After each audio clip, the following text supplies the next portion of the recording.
My name is Lundkvist. I'm a professor in entrepreneurship at the Chalmers University of Technology in Gothenburg, where I've also long-term been the director for our School of Entrepreneurship, started in '97, so it's very action-based and also linking innovation to entrepreneurial students who then develop innovations into companies and beyond.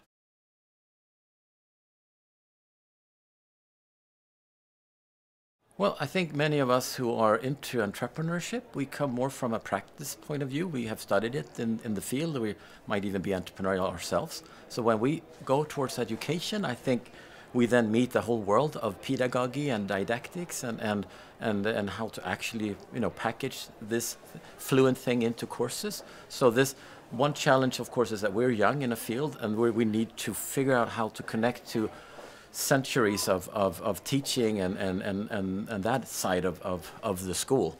We have a lot to offer, but we have to be careful not to step on toes, but still make sure that what we have of insights gets into the broader pedagogical agenda, and we're talking from first class all the way up to higher education, that we have something to offer as entrepreneurship researchers. But we have to offer that in a way that's attractive also to other teachers.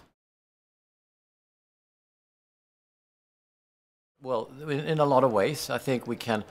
It really helps us to have research on teaching in order to really see what it is that allows people and persons to learn. So it's really close to.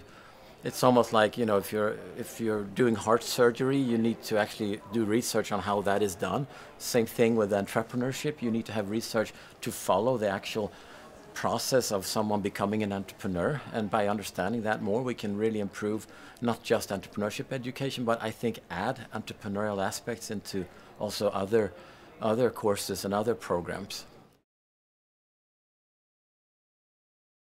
I think it's ultimately very important because it's opening up the classroom. So if you can say most other education, even more innovative education, it's still in the classroom, but if I were to define what's different, it's knocking out one of the walls and saying you have to go out there and do something for someone else and learn from that. So it's bringing in reality, and that's a huge step.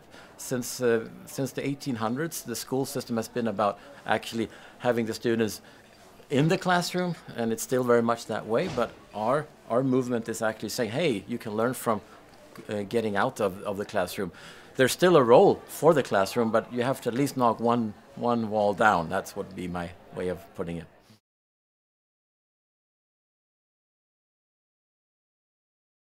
Oh, it's personally fantastic. You meet your colleagues, and you don't do that that often. So personally, I think that's important, and we feel like we have a mission. It's so energizing each other is one, but I think also putting this role of entrepreneurship education in the middle is so important, because even our field has a problem with, you call it the relevance gap. So you can either be very good academic and say something about entrepreneurship, but you might not be really good at teaching entrepreneurs or making entrepreneurs.